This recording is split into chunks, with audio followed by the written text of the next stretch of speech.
Hello, everyone. I just want to say I hope everyone is having a wonderful day. It is the beginning of 2026, little chaotic in the world, to say the least.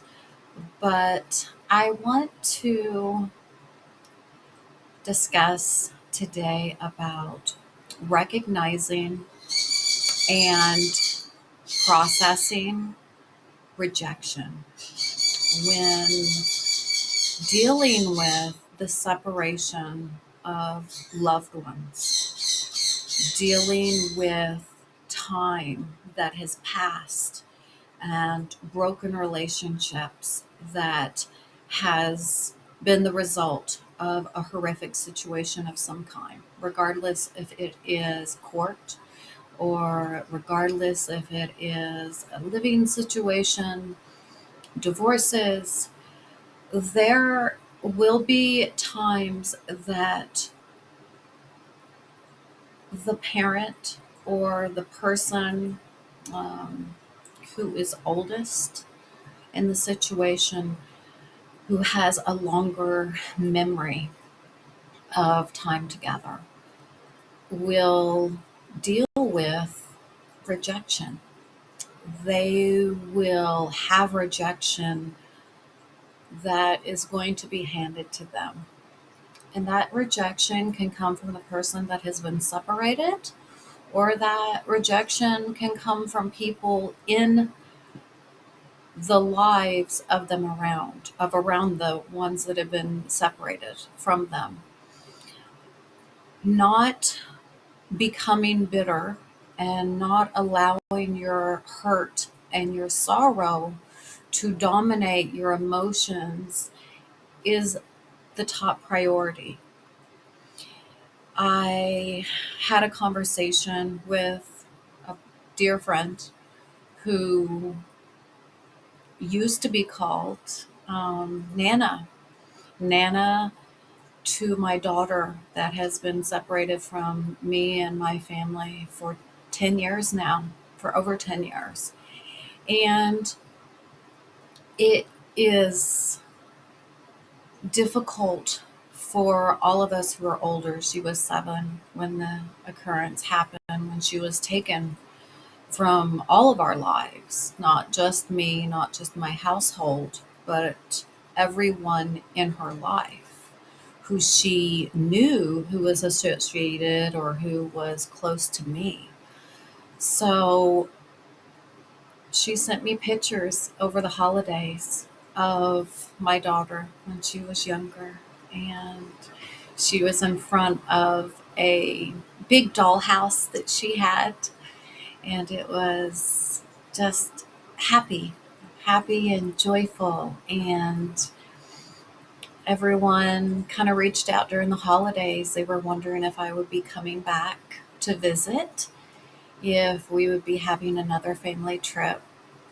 And I had to update everyone on the fact that my daughter has not been able to communicate her emotions. She's not been able to release um, how she views what happened to her. She, to this day, has still never disclosed what her memories are.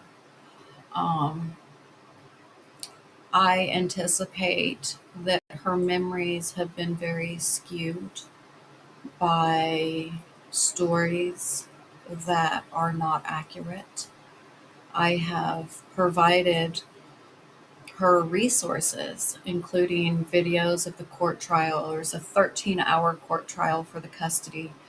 And I have made sure that when she wants to watch that, I believe it is very important for the healing process for her. But during the holidays, I had to explain to loved ones who was hoping and wishing and anticipating a reunion, healing from a horrible time in the past that was not going to happen anytime soon. I had to inform everyone in a loving manner that the little girl we all remember is not who my daughter is today.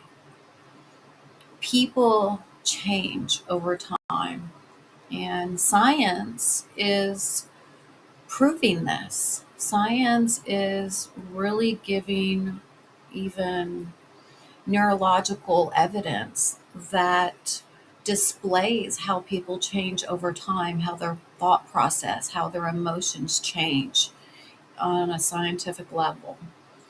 Um, Trauma is a huge influence on people, and that is something that we have to acknowledge, and it is something that we have to recognize in ourselves.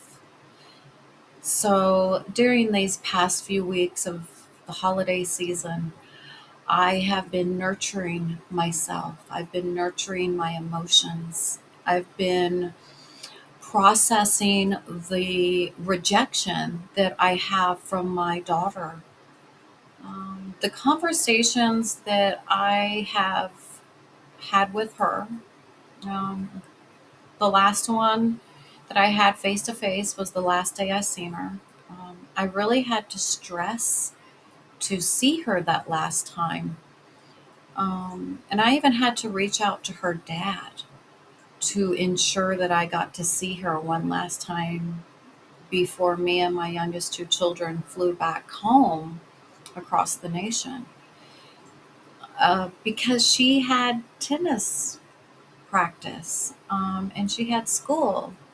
And I was met with a lot of priorities that she had. And I had to stress seeing her because I had to have the one on one conversation to her face about what occurred. And the reason that was is because I was met by third party sources who are very reliable of false false memories or false stories that had been told from her, to other people.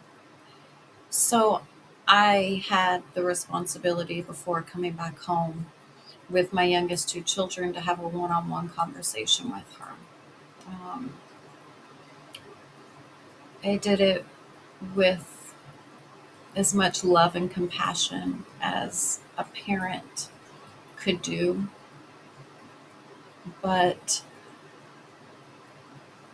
you have to realize there are several factors in all situations where separations of children and families have happened. Young children, especially, their memories will be skewed. Their memories could be false due to stories of outside influences. Um, and trauma can cause them to block memories out. And these are all factors I've kept in mind and I've always considered throughout this whole process of reconnecting with my daughter and attempting to reunite our family with my four children and myself.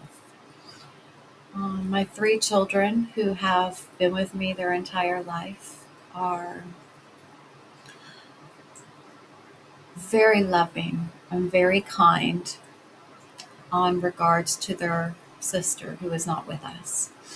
And I'm very, very cautious about going into detail, especially with my youngest two children, um, about any harmful memories or trying to give them a reason to place blame or to place hate toward any person involved in the situation. So, in doing so, I can help them to embrace their sibling, but I can also help them to understand we don't ignore that sibling. That sibling is a part of our family. There are pictures of my daughter and have been her entire life throughout my home. My children, my youngest two children, my youngest is 3, and my next youngest is 6. They have both been raised with pictures of my daughter throughout the home, of every age up until she was basically taken. And we talk about her. We talk about her living in Kentucky, and we talk about um, missing her, and that we love her, and that we look forward to being with her and spending time with her. So they loved our trip to Kentucky to see her and for them to get to meet her. We always include her in our conversations about our family. So realizing that there is rejection coming from the person who has been separated has to be recognized, and it has to be processed by all people involved. In explaining to people that the little girl that we knew is not who my daughter is anymore was done in a way to let them know there could be a long time, if ever, until she wants or is ready to embrace a reunion as family. Accepting that is the most difficult part of reunions. It is the most difficult part in being able to heal from a situation where loved ones were separated, from where loved ones were pulled apart. But the hardest can also be not allowing anger and hurt and resentment to take your life over. Today in the world, we have immigrant families and foreigners from the US citizenship, and even some US citizens who are being separated from their loved ones, their family, um, abruptly. And those are situations where people are venting and they're allowing anger and hate to overcome a situation that needs healing and that needs time. And I know that people tend to say time heals all wounds, and I do not believe that. Time does not heal all wounds. Time will allow you the ability to process what has happened, and it will give you a new day every day you wake up to attempt to handle the situation with more love and more goals of resolve.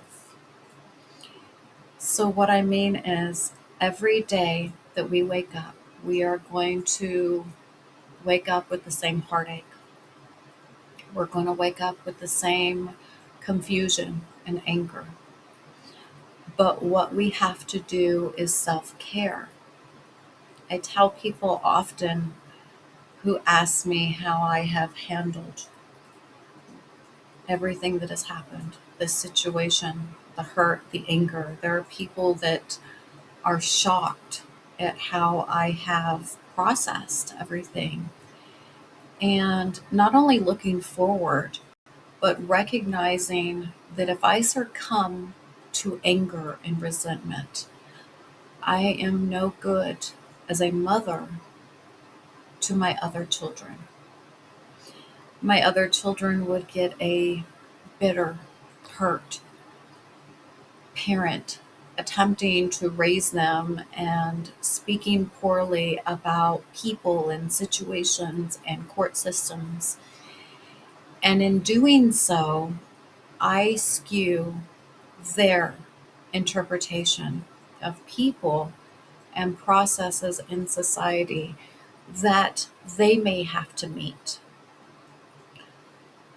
Not all situations and not all people are the same, and we know that.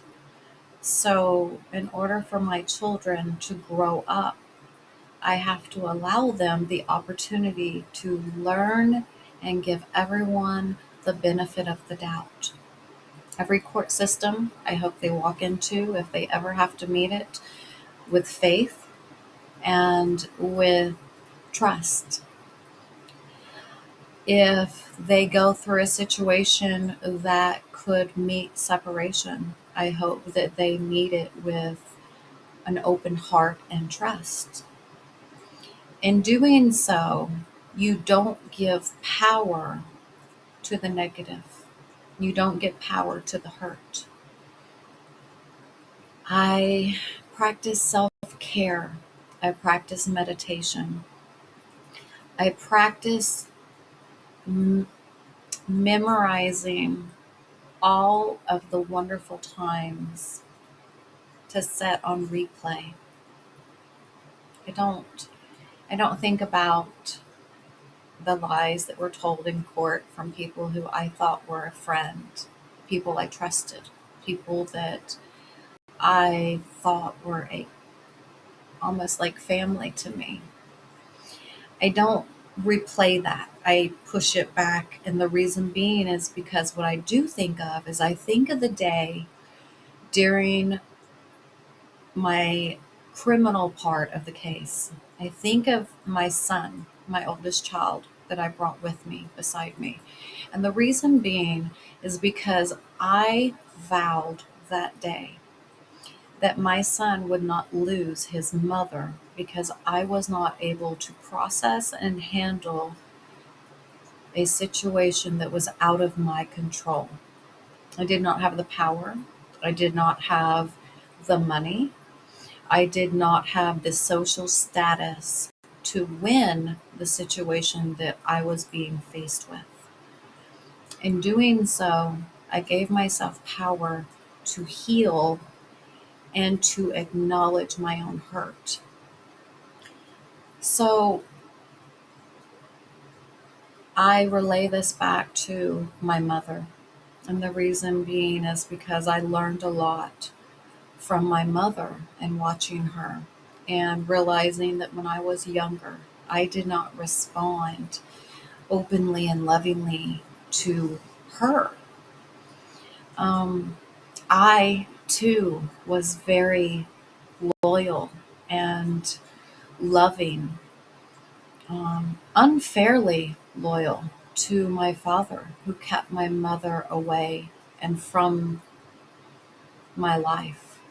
And I now, with some psychology education under my belt, understand why. And I don't push blame to myself, I don't push blame to my mother. I allow my mother to this day to know that I am here with her, I am here for her, and I allow her the ability to hurt from the actions of me not responding a couple of times when she did reach out when I was younger. The bond had been broken so deeply because I was only 4 months old when I was taken from my mom. I only seen my mom as a child one time, one time growing up. So the lack of a bond and the lack of being able to understand because I was so isolated myself had to have been hurtful for my mom to face. And today I face that same pain and rejection, but with more knowledge. The knowledge I have from my own experience and also from my education allows me to recognize the rejection, to recognize the purpose, the reasoning behind it, and to process that hurt on my own.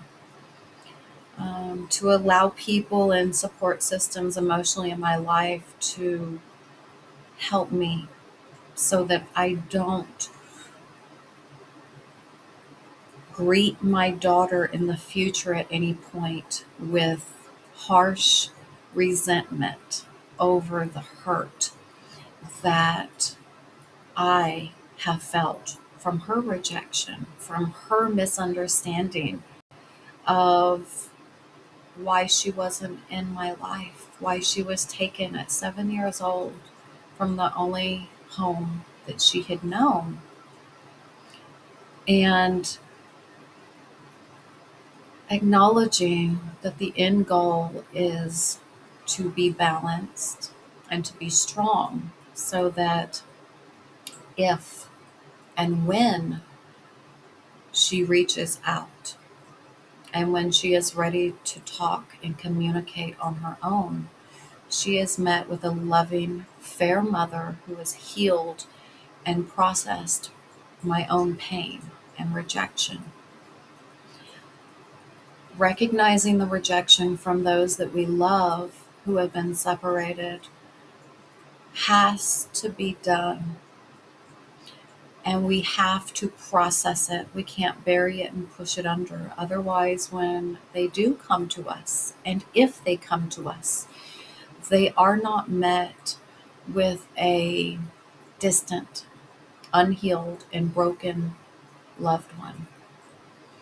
Um, I've told people that the cycle of parental alienation, the trauma and the hurt and the pain of my family's history from myself, my mom, my own father, from all future generations will be met from this day forward with knowledge, wisdom, love, and strength.